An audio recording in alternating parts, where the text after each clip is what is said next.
Hello, everyone, and thank you for joining this evening's live stream. Cherry Willow, we have been doing a lot of exciting work, and so I'm excited to give you a few updates, some things that we've had going on between last year. So I hope everyone had a wonderful holiday season and their new year is off to a great start. Also really excited about today's guest, who I will bring on here shortly. And we also have another little guest with us today, my kitten Ace. Recently rescued him. And so it's been exciting to have him as part of our family and join our work at Cherry Willow as our unofficial mascot. Just to kick things off, we recently put out our first newsletter. Over the holiday, we celebrated a 1-year anniversary for Cherry Willow as a nonprofit, which was a really exciting milestone for our organization.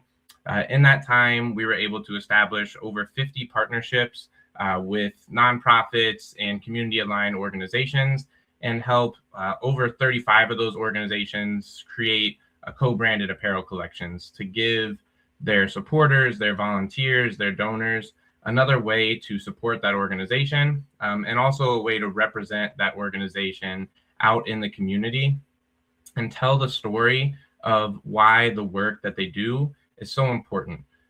That's something that if you followed my story and Cherry Willow's story, every time I have an opportunity to speak, I always advocate for just getting involved in your local community.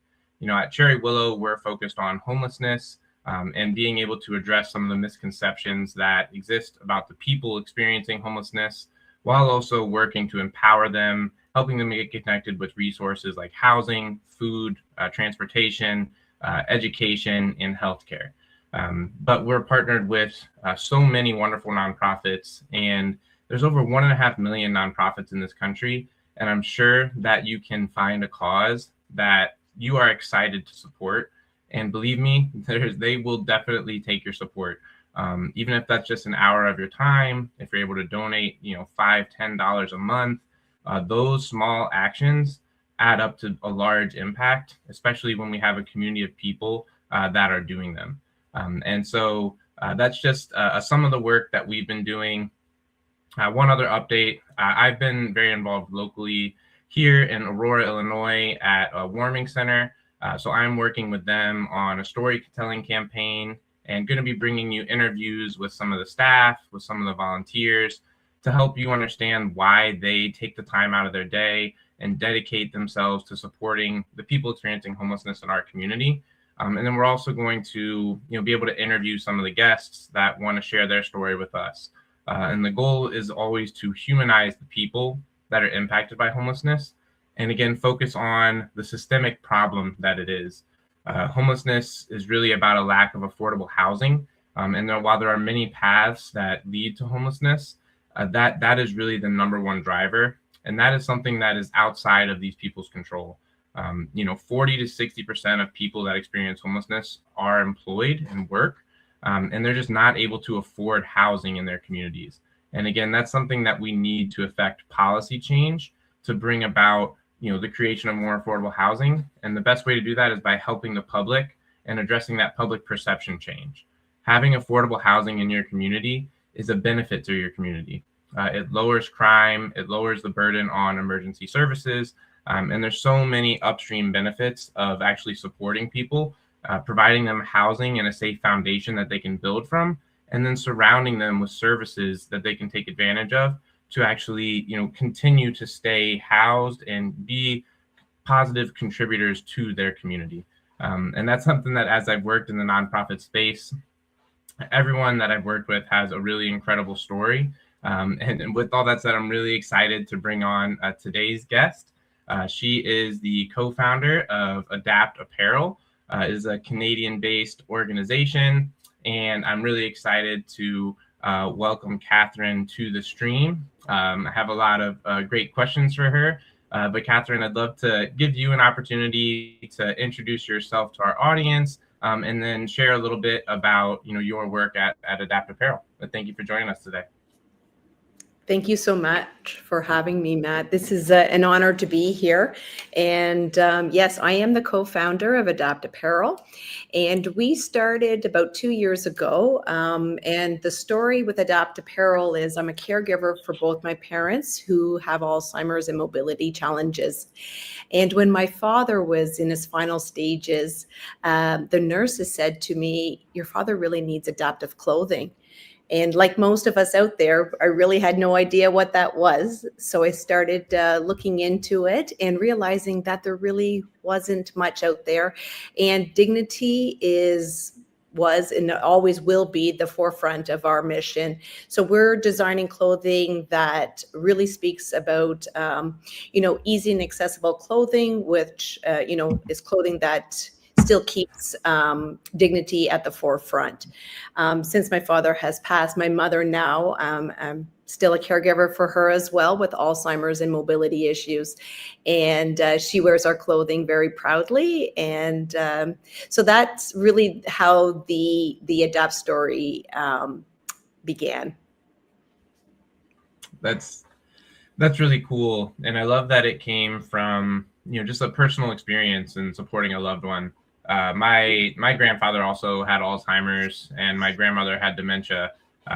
And like I was relatively young when I remember them going through that, but I didn't ever think to the extent of like how the clothing that they're wearing could be causing them more issues.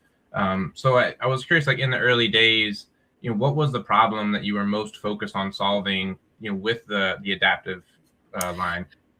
Well, with especially my father's illness, he really had stiff joints. And as a caregiver also, we're really concerned about hurting your loved one and trying to get the clothing on them.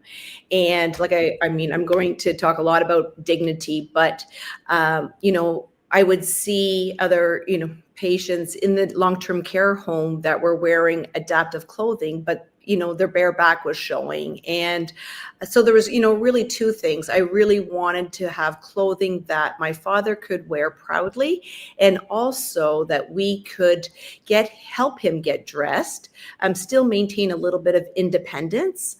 As the disease progressed, that became less and less. But in the beginning, independence was a big, big issue. And we wanted to have that clothing. And when we felt that the clothing wasn't going on, with ease, that's where we started to see some behavior, because he was frustrated and communication skills started to decrease as well. I see that with my mother now. So any clothing that we put on her, we want to make sure that, it's not hurting her. So that was really, with ease and keeping dignity at the forefront. So those were the first couple things that that's why we really got into designing our clothing. Yeah, and how did you transition from like just coming up with this idea to support your parents and realizing like this is actually something that I feel like we need to bring to a much wider audience? If you could walk me through what that journey was like, that's always a really interesting like tipping point. Yeah. So I'll actually go back a little bit, Matt, because I think this is a key part of the story and my journey into Adaptt Apparel. Is 21 years I was a special education teacher. So I worked with high needs students with autism, Down syndrome. And so I really had a very good understanding of, sensory disorders or mobility issues with the students that I was teaching. And then transitioning into the caregiving piece of my parents. So it really kind of flowed naturally into it. It was just, it's, a calling that I have. And it is something that I guess I've been working on for over 20 years. Yeah. Well, that's really cool. And like, so when you first got into like the special education space, I'm always curious, like what inspired you to walk that path, and obviously that's led you to what you're doing today. But always really curious about, the origin of that's a really challenging line of work and can be very emotional. What drew you to that? Yeah, I guess I'm I'm drawn as a caregiver and an empath. And I've always, even today, I'll always fight for the underdog. And that's something that I've just been born with. I'm from a large family, a farming community, and family of 6, we're just always looking after one another. And I think that's something I've just been blessed with. I have a passion for it, to care.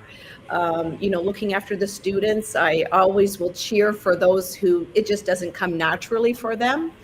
And now, when I left that, teaching was a beautiful profession. I was, able to have a large impact there as well. But I also knew that I had a larger calling, and the calling of now looking after my parents and the impact that Adaptt Apparel can make. I look at it as a global mission of how can we serve on a larger scale. And I think that's where I've been called to serve and have impact. And our mission is to make sure that this clothing is accessible to everyone, right? Yeah. Regardless of where you're at. The story, Matt, starts from long-term care, because that's where my parents are in Canada. Long-term care is a nursing home facility. And but when we launched, that's one piece of it. But now we are serving people who are going through cancer treatment with infusions with our clothing, dialysis, or knee hip joint replacements. So we really have 2 tiers to our Adaptt Apparel brand. We have the long-term care side, and we have the medical and rehab side as well. So right there, you can see we can have a large impact. We can just serve so many people. And like just off from the get-go, Matt, you said, my father had Alzheimer's, right? So Yeah. everyone, I look at it as a blessing, but at some time in your life, you probably will be called upon to be a caregiver for someone. And it's a blessing if you can see it that way. Yeah, yeah, absolutely. And I think, like, for me, Cherry Willow actually comes from the 2 streets that I grew up on, where I first learned about service work. And so, my parents were primary caretakers of my grandparents as they aged, and moved in an assisted living facility. And then we were always very involved, like serving migrant workers in our community. My mother would make meals for St. Vincent de Paul. And so I feel like that's, that is ingrained in you from a young age, with showing up. And you've mentioned the term dignity a couple of different times, and that our first topic of the day is designing dignity through clothing. We seek to do that at Cherry Willow, to dignify people experiencing homelessness, because they are oftentimes some of the most misunderstood people. They are neglected. They're walked past hundreds, if not thousands of times every day. And that's why, like, one of our phrases that's actually really large on the back of the sweatshirt is humanize, not otherize. And I feel like, when we see someone that's struggling, it's often easier to, like, oh, well, that's them. Like, it's their problem. Whereas, like, no, that's us. That could be any of us. And, like, how would you want to show up how would you want someone to show up if that was you in that situation? And so that's a lot of the work that we try to do with our apparel. But now yours is a lot more functional in terms of the needs that you support. So I'd love to learn a little bit more about how you balance that function, dignity, and style, with the adaptive apparel that you're creating. Yeah, first of all, that's incredible work that you're doing at Cherry Willow, Matt. I love hearing the stories of mission-driven organizations. It's incredible work. So well done. Thank you. Yeah. So designing our clothing, what is really important, first of all, if you look at our clothing on our website, you'll see our logo. Our logo is actually my mother's thumbprint. So Cool. Our design process is lived experience. So it's not just clothing that, I've come off the streets and I'm like, oh, I think someone who is going through knee or hip replacement, I'm going to start designing clothing. I've actually worked, and our team works with people who are going through like a joint replacement, or going through cancer treatment, working with my parents and working with the residents in the long-term care facility, talking to the PSWs, talking to the nurses, the people that are front line. What can we do better? How can we design clothing that is going to make life a little bit easier? And it's really, really important, when we're designing this clothing, that we are listening and tweaking to make sure that we're getting it to where it is the best clothing that we are putting out there. And we're really proud of that. The quality of our clothing that we're putting out there is one of the first things people say. We are shocked at the quality. So it is, frontline in the trenches, speaking to the people who require or need the clothing, speaking to the people, the caregivers, the nurses, the doctors, everyone's involved. And I think that's what, makes Adaptt Apparel special. Yeah, that's amazing. And that feedback approach, there's so much synergy between our work and your work, where similar to us, like, we're developing ways to help people experiencing homelessness. And, a lot of other organizations, they will tell people like, hey, you have to do A, B, C, in order to get to D. But if this person's like, well, I only want help with D, I don't perceive I need A, B, and C, then maybe they don't take advantage of services. And so like I love that you are working with the people that are on the ground, with the people that you're trying to support, and getting that feedback involved. And I'm curious, like, is there any particular feedback from your community that has most directly influenced the product decisions? Well, when we're dealing with long-term care homes, a lot of the residents that are in that long-term care facility really require assisted dressing. So the clothing that we design for the residents in long-term care are open back type of dressing, right? Are, elastic waistbands. That type of clothing is specifically designed for long-term care. Our medical and rehab clothing is designed a little bit different. And it's designed specifically so that someone that is going through cancer treatment, and our clothing has a special type of, it's a heavier clothing. Often they're cold when they're going through their treatment, and dignity. They're not having to take off, their full sweater. They can sit there. I encourage all your listeners, to go onto the website and kind of get a look at what type of clothing is designed. But you'll see very distinct types of the clothing out there. I know with my parents, I know that the clothing that we designed for my mom, she has no overhead mobility and sits in a wheelchair. So how am I supposed to get, a shirt that I'm wearing on my mother? Not only does she have a cognitive impairment and steady decline, but she also has no mobility. Well, if I start pushing my mother's hands up over her head, I'm going to get some behavior, because the behavior is because she's in pain and can't communicate that, and all that experience goes back to my days of teaching with children with autism, right?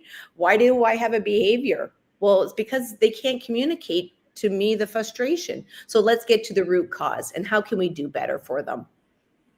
That's amazing. And it's really cool that it's your work in your career leading up to this has kind of shaped how you've been able to support other loved ones. And that's something that I share about frequently, is a Japanese philosophy called Ikigai. I don't know, have you ever, you're familiar? Yeah. Yes, I've heard of that. Yeah. So that was a lot of the ways of how I came up with Cherry Willow. And for those unfamiliar, it's the intersection of what you're good at, what you love to do, what the world needs, and what you can get paid for. And so it's a beautiful way, in a capitalist society that doesn't always value caretaking, that you can find a way to use your skills to help support people while still being able to support, yourself and your family financially. And so that's what I was able to do when I started Cherry Willow. I came from a marketing and branding background, and primarily in automotive industry, help them use apparel to have a consistent customer experience. And I saw that there was a large opportunity to use apparel and wanted to take it and advocate, for people experiencing homelessness due to a couple of loved ones that struggled with depression and bipolar disorder. And I saw how people that are navigating mental health challenges, how the system could fail them in a lot of ways, and how it could be really difficult to understand them if you don't try to put yourself in their shoes. And for us, Cherry Willow is about showing up for people with unconditional love. And it seems like, that's what you're doing, is you're providing a way to have dignity for people that can't communicate, but just through your professional integrity and observation, you've found a way to kind of navigate and break down some of those barriers. So that's really amazing that you were able to do that. Yeah, thank you, Matt. And a big thing that I keep telling our people here and in the community is that Adaptt is mission driven, right? And when you have a mission over mercenary, right? Keeping the mission at the forefront. And sometimes I feel like, you're shaking your head, Matt, maybe because you agree, right? That you lose sight of why you started doing what you're doing. And then it becomes mercenary, right? But if we can keep the mission at the forefront, we can have such great impact. And I'm a true believer in that. And that is, service leadership and servant that we are called to do. And it's something that we become obsessed about, and I'm okay with that. Yeah, absolutely. And that kind of really transitioned us nicely into the second topic for the show, which was, caregiving as the catalyst for innovation.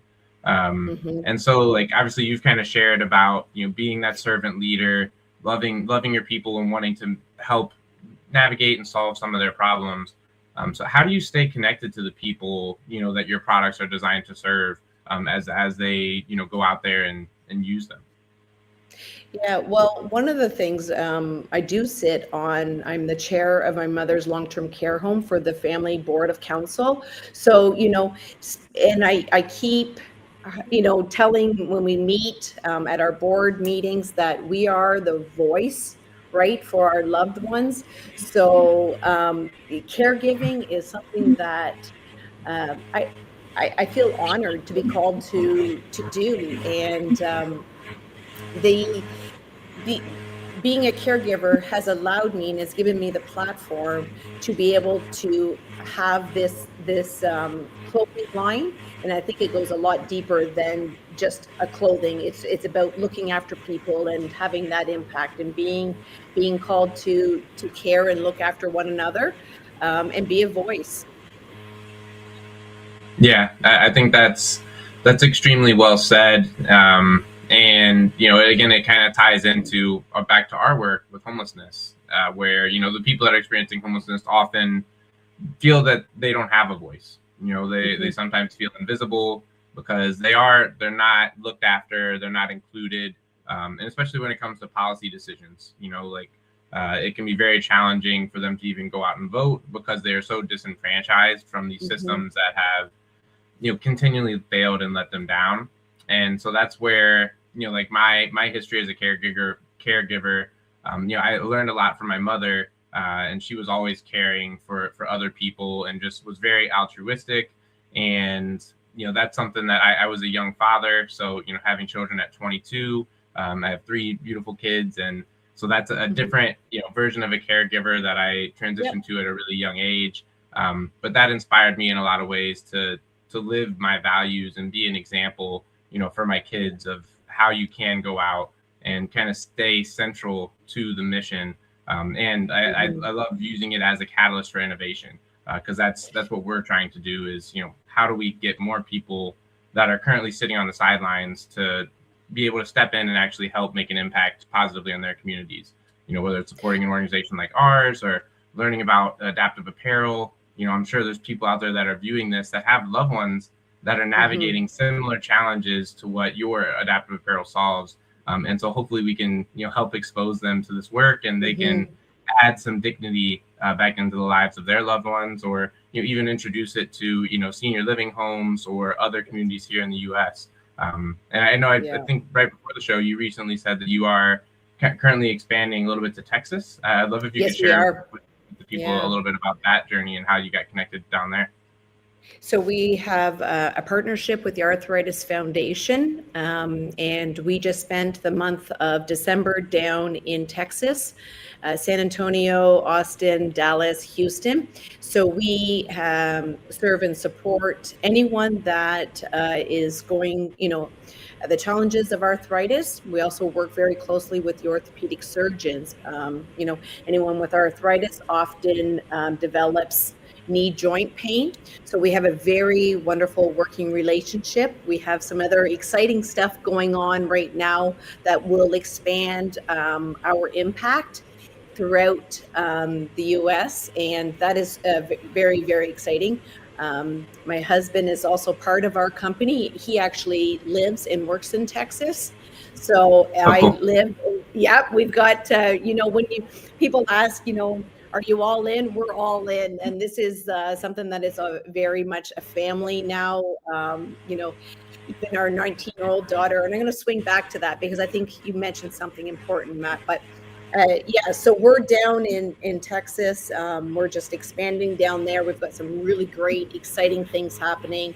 But just going back to the service, how can we show what it means to be a caregiver? I think, Matt, you really touched on it. Speaking about your 3 children, right? They see the work that you're doing. And naturally, we role model that. And we have a 19-year-old, and she's very much involved in the company and helping out when needed, going into long-term care homes, and visiting. And I think we need to show the next generation what it means to help and serve and be a caregiver. If we don't do that, Yeah. then how do they know? Like I said, my mom, farming community, and my mom raised 6 kids. She taught us what it means to give back and to help and be of impact, right? So I think, I think that is so important that we need to continue to do that. Yeah, yeah, absolutely. And like that was something I was really excited about. I shared the little kitten that we rescued.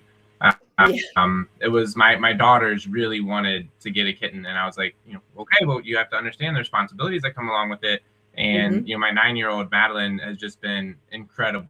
Like she's changing the litter box 3 times a day without being asked, like feeding Yep. him, and I love to see that side of her come out because like she's empathetic and just loves on this little kitten so much. And so that's been really cool to see, and I hope that that's a part of her because she's seen how I'm going out in the community and what my parents have done.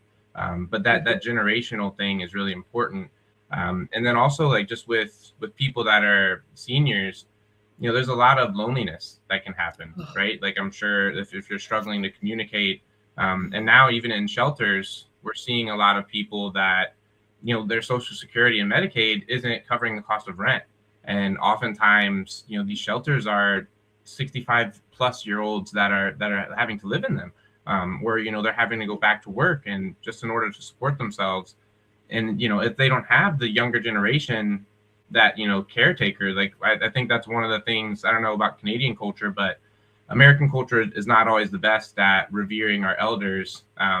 Whereas like I think something about Hispanic culture that I Hmm. really admire is there's a lot of multi-generational homes, where the grandparents help to raise the young ones while the parents are maybe out spending more time earning for the family. And I think that's a great way to kind of have that, and I wish we had more of that here in the States. But I'd be curious about Canadian culture to see if it kind of parallels US or what how people go about caring for their loved ones as they age, in Canada. Yeah, and I will, when we had to place our parents in a long-term care home, I will never judge anyone who has to make that really, really difficult decision, right? You're absolutely right. There are different, many cultures where you have generation after generation that live in the homes, right? And that's wonderful. But sometimes we just aren't able to do that because of safety Yeah. reasons. And that's what happened with our family, and we have to live with that. that guilt almost, because we had to place our parents in a long-term care home. And, that's, if we could have kept them at home, which we tried, but, it became, like I said, it was a major, major safety issue, especially on the farm. Going back to what you Oh, touched yeah. on, Matt, the loneliness, it is just, it's heartbreaking to watch. Uh, I I guess, we're fortunate in my family. We're pretty much all hands on, and we have somebody that goes in pretty much every day to check on our mother. But our healthcare in Canada is really, it's very challenging. We have overworked and understaffed caregivers, nurses, doctors, PSWs, and what people really need to understand is that when you place a loved one in a long-term care home, it doesn't mean that your duty of caring is done, and we see Right. that a lot. And again, I don't want to judge, because everyone's life has seasons, and different seasons you can give differently, right? I'm fortunate now that I'm able to build this company and give, and I can go in and be with my mother. But there are seasons where, if you would have asked me 10 years ago to go in and help support and look after my mother in a long-term care home, I wouldn't have been able to give the time, right? So, but the loneliness and the depression in long-term care homes is rampant. It is absolutely heartbreaking.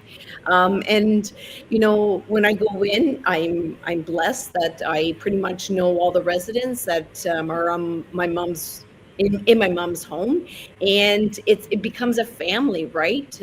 Helping and supporting and looking after not just my mother, but helping and supporting and looking after each and every resident in that home, because loneliness it's real. Yeah, yeah. I mean, that's I remember that from my grandparents, and we were fortunate that for a few years while they were in, it was more of an independent living facility.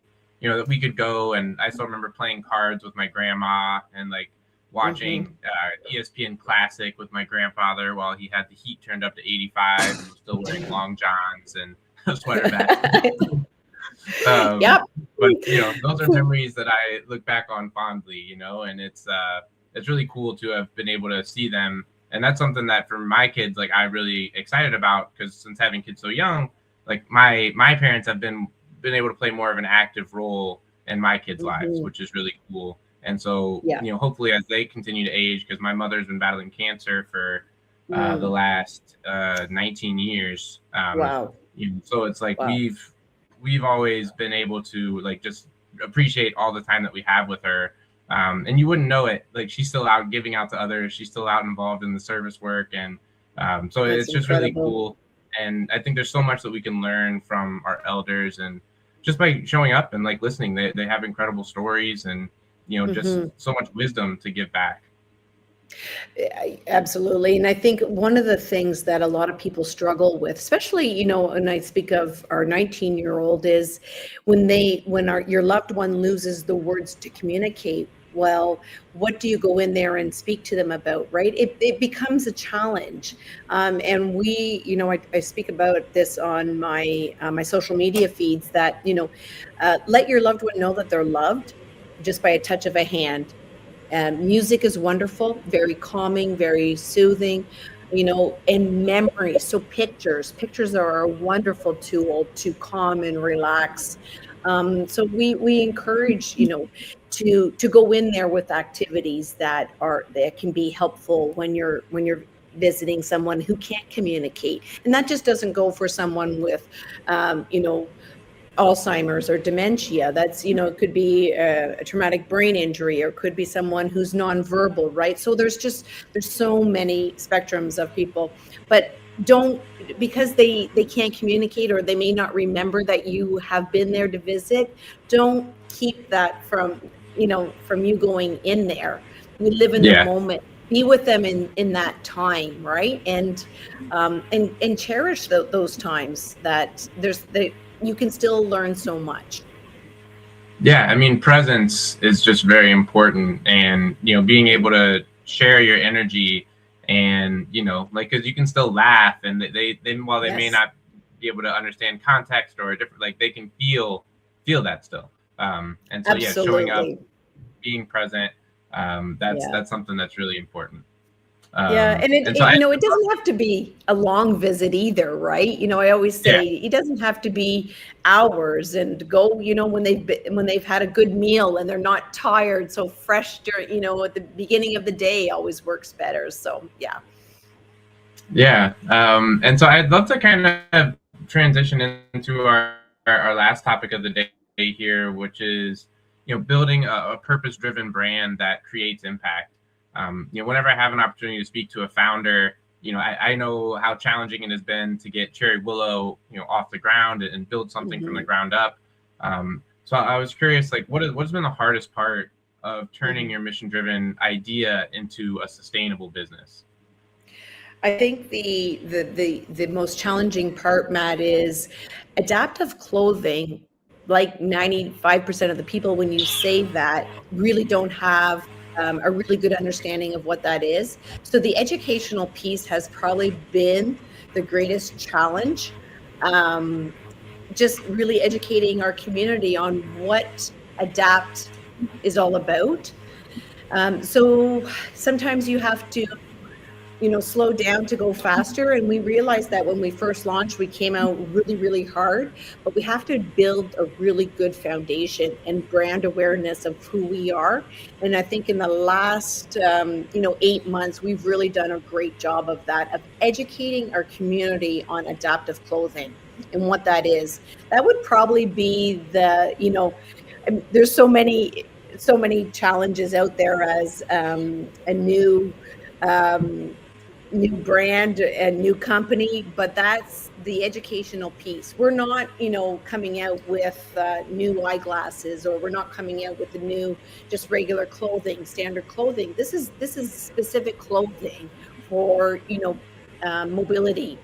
And so once we can get a greater understanding, and that's our challenge, but that's also our goal, is someday, hopefully, that when you walk into any retail store, you're going to be able to say, oh, my loved one cannot use her left or his left arm because of a stroke, so I can go into some retail and just pick up a top. That's our long-term goal, that we as a brand are educating our community, and we just hope to have that on a global level. Yeah, I love that education is such a crucial component of the work that you're doing. And similarly with our work, education is Mm, huge, both in educating the public on the issues that lead people to become homeless, and then also trying to yes, help provide access to education for people experiencing homelessness so they can empower themselves and kind of exit that situation. But yeah, yes, I love education as being integral, and apparel is a really cool way to kind of yeah. connect those dots. Yeah, and we Um, think of, Adaptt Apparel too, as it's not a fad, right? This is long. This is, your kids, our kids, right, are going to be able to have adaptive clothing that is readily available in every store. So this is a long journey. It's not a sprint. And some days we wish we could go a little bit faster so you can have that quicker impact. But I think I'm repeating myself, but building a really good foundation and I'm really proud of the foundation that we've built with Adaptt. So, yeah. yeah, yeah, and then I'd love to learn a little bit about you mentioned a few different organizations that you work with. How do partnerships and collaboration kind of expand the awareness and help you educate more people? Well, I think the more, like being on your platform, right, Matt? The more that we can get involved with different organizations and partner with larger organizations, it allows us to have that platform. So, here in Canada, partnering with the Arthritis Society as well allows us to do work with them. In partnership, going into the US market and partnering with the Arthritis Foundation, and another big partnership that's coming that, I can't say right now, but we're right there, is going to be a massively beneficial to us as a brand. So, when someone says, will you jump on a podcast? Of course, I'll jump on a podcast, because that means that we can have impact in a greater level, right? Yeah. We're just, I think you have to, we live and breathe mission driven and the impact that we're having. So we're always looking to collaborate and work with those people who want to make change. Yeah, I love that, and we're very much the same way. At Cherry Willow, and partnerships and collaborations are a large part of the work that we're doing, and it just helps to get in more audiences, right? And then people just become aware of these causes, that they maybe didn't know existed, and like, holy smokes, I could have taken advantage of that, like for one of my loved ones. Exactly. But one of the things I'm curious for you is, as you continue to grow, how do you make sure that the mission continues to stay first? Because anytime you're talking about scaling, profitability becomes, a large portion of that. So how have you been able to kind of keep the mission first while you're growing and expanding? Well, when we sit down as our team and have our meetings, your core values, when they're right on your wall and you can review those and go over them, and anytime something that comes across our table and in front of us, and we think that doesn't align with our core values of Adaptt Apparel, then we need to make sure that we don't just jump on something that is a quick and easy way to get ahead, that's not really going to be of service to the people in our communities. So I think it takes a community, and it takes everyone that is working with Adaptt to make sure that we stay true to our values, our morals, and our integrity is number one. And if it doesn't align with who we are, then unfortunately, I hope that we can continue as we grow, not to jump into something that is not going to be of service and impact to other people. So really staying true to our core values, integrity. Yeah. And that's, it's always just interesting, because when you look at business and social enterprise and wanting to do good, there's always this catch-22 of like, well, the more money that we raise, the more good that we can do. So it's like making sure that you strike that balance of always keeping the mission first.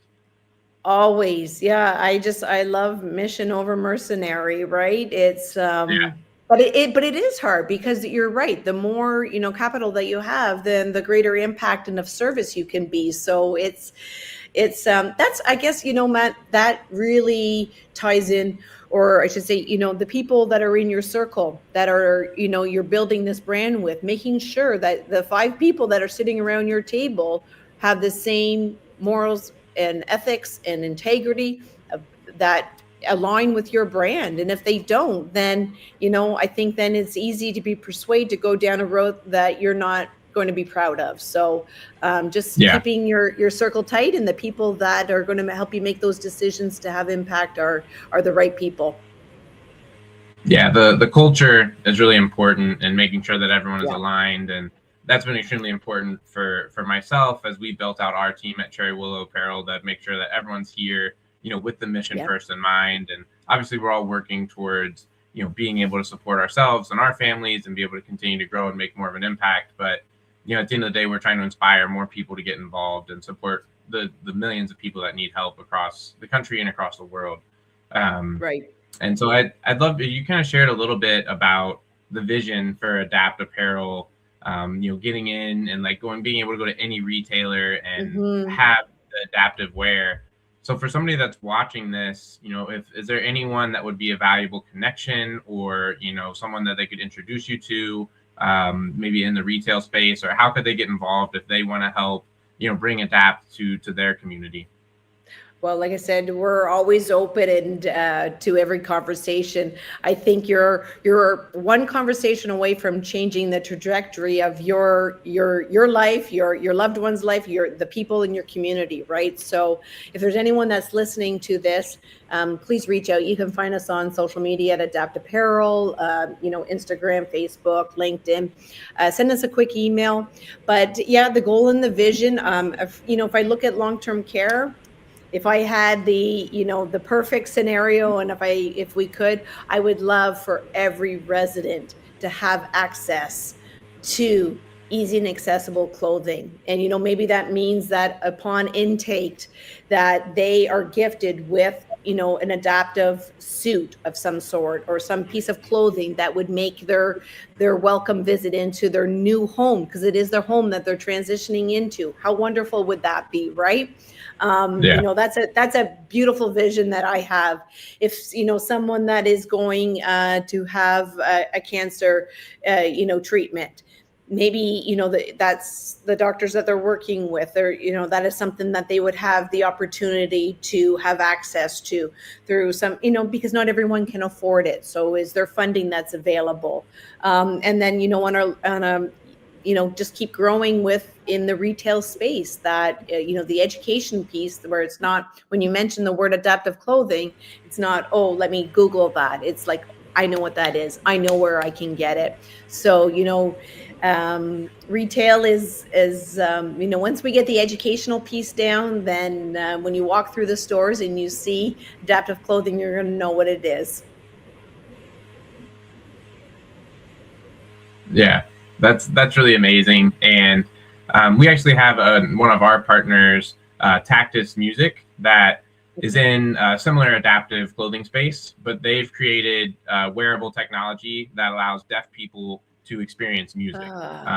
So it's really cool to be partnered with other organizations that are using apparel as like a force for good and to increase accessibility. And I'm curious, like, how do you think adaptive fashion will evolve in the next decade? Well, fashion is evolving. It's quick, right? There's lots of Yeah. trends, and like I said before, adaptive clothing is not a trend. This is something that's here for the long game, and we've seen other retails that have, other brands that have tried to tip their toe in it, and people always say, well, what's stopping, some other brand from copying your idea? Well, absolutely, right? Anybody can, but they don't have the mission and the story behind their brand. And that, Right. and I'm very loud about our mission and the story of how Adaptt started. So it's like I just keep repeating myself. I think is with the education and staying consistent in the long-term game, the long game, that we're going to have everyone have access to it. So, but it's going to take a lot of education and pursuing this, and having the collaboration and support to make adaptive clothing accessible to everyone. And that's inclusivity, right? Yeah, absolutely. That's really well said. And as we're getting towards the close of the show here, I always like to carve out the last few minutes to just ask like ways that you can reflect and maybe advice for some people that are trying to do similar things. So yeah, I'd love to know like what has building this brand taught you about resilience, and how you're bringing dignity to these people. Well, resilience is, it's a strong word. And if you are, starting off and building a brand, you're going to have the highs and the lows. There's been many, many sleepless nights, and I'm not going to sit here and say that it's all been rosy. But I have a very strong support. Like I said, it's, a family behind us that have, are all in on it. And that, when I think of the people that we're helping, it just keeps it keeps us going, right? It keeps the brand growing. And if without my time and being called to help my parents, I would have never ever had this opportunity. And when I you get down and you get frustrated with certain things, I always think, why are we doing what we're doing, and why am I here, right? And I know my father, who's no longer with us, he'd be extremely proud of how far this brand has come and where we're going. And I keep them at the forefront. So we with our challenges, we just every hurdle we've been able to overcome. And the next hurdle, we're going to be that much stronger, and we're going to be able to overcome that one. So every time you get a little bit stronger. And there's a reason why I've been put into this this situation, and I know this is happening to me and to our brand, and that we are in the right place, and at the right time we can have a really great impact. So I know I'm right where I need to be. Yeah, that's amazing. And yeah, another question I had was, if someone wanted to start a mission-driven apparel brand today, what would you tell them to focus on first? I'll answer this one first, because I know at Cherry Willow, we kind of both went down a similar path, and focusing on that education piece, right? Like understanding what is the goal of the brand, and making sure that is prevalent first before you kind of how do you then add apparel into that.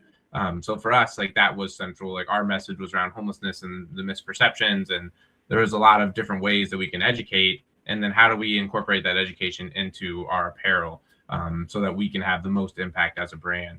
But I would love to hear what you would answer that question. Yeah, I guess if someone was looking at starting a mission-driven brand, what is the problem that you're trying to solve? Right? So the problem that we're trying to solve is to have easy and accessible clothing for anyone with any mobility or cognitive impairments. So that's the problem. And when you have a problem that you can help solve, you've got a mission. You've got you're off. Let's go, right? And I would also say that if you wait till you think you have to be 100% ready, you'll never start, because there is no perfect scenario. There is no perfect time. Just start. And build it as you go and figure it out. My favorite word is everything is figure outable. And what's the worst that could happen? Right. So I just just solve a problem and start before you're ready. Yeah, that's one of my favorite phrases, is action is the answer. Ideas are great, and but they're never going to be fully fleshed out until you put them into action.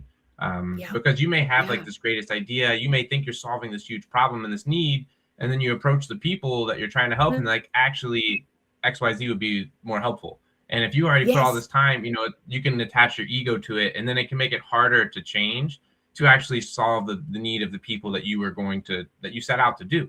But that's where it's when you take action and then you ask for feedback and then you improve on that feedback, that's how you can really make sure you're staying aligned with the people that you've created your organization or your brand to serve. Yeah, you hit on two of my favorite words too. Messy action is better than no action, right? So get in action. Talk is one thing, but you need to get in there and show what you're all about. So, and then leave your ego at the door, right? Just leave it, because you've got to be able to handle the criticism that comes with it, and the feedback of how you can do better. And if you can, just get into action and leave your ego at the door and keep your mission, you're gonna. And you touch on it too, Matt. Right? It's a long game. It's a long game. We're often put in. People want that instant, right? It's never quick enough. But and I could go on and on about that. But no, that's it. Those are good. And then I'd love for you to share a little bit. This is something that I get asked a lot, is doing the work that we do and serving the communities we serve. There's often a lot of emotionally heavy work. So how do you personally stay grounded, when you're trying to support people who really may be struggling? Yeah, it's I I forgot to mention this part, Matt. After my teaching career, I opened and I still run to this day a health and wellness business. So my mental health is number one. You know, I'm a big walker. I'm a big exerciser. I love nature, and making sure that I'm feeding myself proper nutrition, and because it is emotionally exhausting. It's not physical, right? It's emotionally exhausting when you're serving people that are struggling and in an area. So really making sure that I'm looking after my mental health is number one. And I talk about that openly on my platforms of, and people know that about me now, that, if I am overloaded, my mornings are sacred time, and that is my time to really ground myself. Sleep is also very, very important. So exercise and sleep and nutrition, and just carving out that time so where I can be quiet, because it's very noisy out there. Yeah. Yeah. That self-care, is so crucial. And Yeah, similarly, like I do a lot of fitness as well. And, like we do these cycling events where I'll do mm, long distance cycling. Like, so I did Sacramento to San Diego in July. that's We're awesome. planning another trip where I'll go from Jacksonville to Miami. Um, Wow. and yeah, and like for me, cycling is my like safe space. It's my Yes. therapy. It's where I can just be in the moment. And Yeah. it's like that's because of what you said. The world is so noisy. There's so many things, but if you don't take care of yourself, it's like that expression. You can't pour from an empty cup. So we all have Nope. to make sure we're doing things that fill us up so we can pour into others. Yeah, absolutely. It's that's my mental health. If I don't have that strong, then I'm no good to anyone, and I'm not going to have much impact. So, yeah. Yeah. Yeah. Well, then the last question that I have for you here is actually, is there a question that you wish people asked you more often about Adaptt Apparel? And then like, how can people get involved and support you in your work? Yeah, I guess, I love it when people come up to me and say, your clothing was such a game changer for my loved one who was going through some type of medical. So if you're, when people come up to and want to know about adaptive clothing, don't be shy to ask the question, right? So I hope that people continue to spread the word about adaptive clothing. I hope that people will continue to do their own research and find companies out there. It's a small market. Find companies that align with your vision and your moral and your integrity, and keep spreading the word. And like I said earlier, find us on social media, send us an email. I love receiving feedback.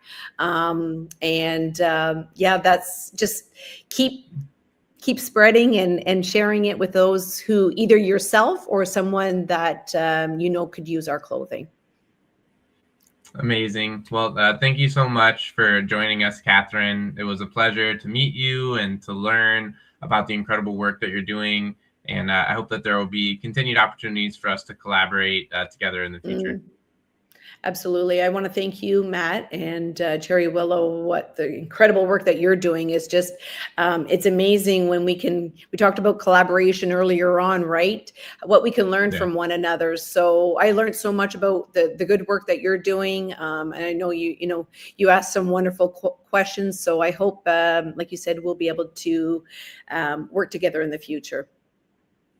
Yeah, absolutely. And to everyone watching, thank you so much for the continued support. It seems like everyone loved the figure outable phrase, Catherine. So thank you for sharing that with our audience. And yeah, thank you for tuning in. So please, follow Catherine, follow Adaptive Apparel on social media, and then continue to follow our work. We did just send out our newsletter, as I mentioned earlier this week.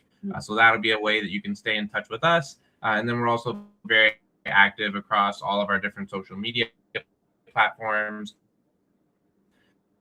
And I'm really excited doing interviews with people, nonprofits. So if you do know of a nonprofit that would like to share their story, have them reach out. Would love to either host them on the show or meet up with them in person to interview them and help create content so that they can spread the awareness about the amazing work that they're doing. And hopefully we can together inspire more people to get involved, whether it's supporting Cherry Willow, whether it's supporting Adaptt Apparel, or any of the wonderful nonprofits that exist. So thank you so much, everyone, and I hope you have a wonderful evening.